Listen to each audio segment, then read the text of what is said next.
देखो यार, करण जौहर ने इस बात को समझ लिया है कि अगर बॉयकॉट बॉलीवुड वाली जो मुहिम चल रही थी, जो करण जौहर के खिलाफ नफरत चल रही थी, अगर उसको कुछ टाइम के लिए साइड में रखना है तो उन्हें देशभक्ति वाली फिल्में बनानी होगी और बेहतरीन तरीके से बनानी होगी।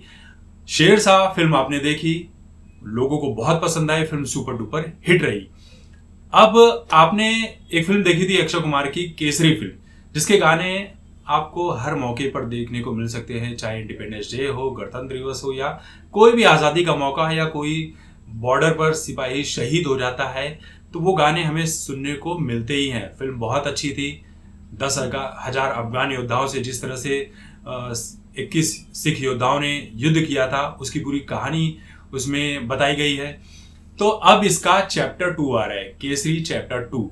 और फिल्म का जब टीजर स्टार्ट होता है तो 30 सेकंड तक सिर्फ गोलियों की आवाज आती है, चीखों की आवाज आती है, ये सारी चीजें सुनाई पड़ती है। आपको लगता है कि हो क्या रहा है यार, स्क्रीन पे कुछ दिखाई क्यों नहीं दे रहा, क्योंकि स्क्रीन पूरी तरह से ब्लैकआउट है।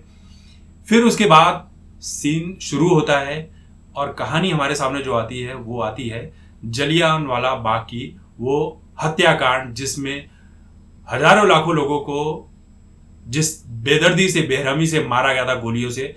और बहुत से कम लोगों को पता होगा कि जब उन्हें मारा गया था तो सारे दरवाजे बंद थे और उस मैदान में एक बावड़ी थी, उस बावड़ी में कितने लोग कूद कर मर गए, दब गए।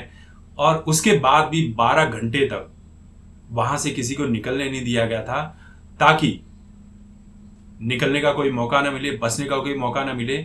और गिद्धों को और जो भी जानवर वहां पे थे जो मांस खाते हैं, उन्हें भीड़ जमा हो गई थी भाई उनकी खाने के लिए। तो इस तरह से चीजें की गई थी। कभी कभी चीजों को एक्सप्लेन नहीं कर पाते हम कि इस तरह की घटनाएं हमने देखी है, और आज उस आज़ादी का हम कितना गलत फायदा उठा रहे हैं।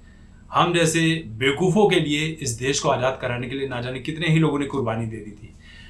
तो इस फिल्म में अक्षय कुमार हैं, माधवन भी हैं। अक्षय कुमार का एक कोर्ट का सीन दिखाई पड़ता है जिसमें वो जज को जो कहते हुए दिखाई पड़ते हैं वो यहाँ बोल नहीं सकता। फिल्म के ट्रेलर में चल जाता है, यहाँ नहीं बोल सकते। तो जो बोला उस एक डायलॉग के ऊपर, सिंगल डायलॉग के ऊपर तालियां बजने लगी।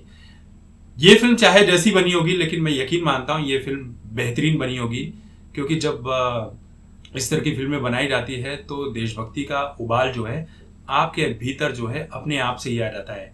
और इस तरह की फिल्में बनाई जानी चाहिए। हमारे देश में ऐसे ऐसे योद्धा हो गए हैं ना, जिनकी कहानियां सुनकर आप रोंगटे खड़े हो जाएंगे। चाहे आप पृथ्वीराज चौहान से लेकर बॉर्डर पर शहीद होने वाले सिपाहियों की बातें देख लीजिए। इन सब की उम्र क्या थी?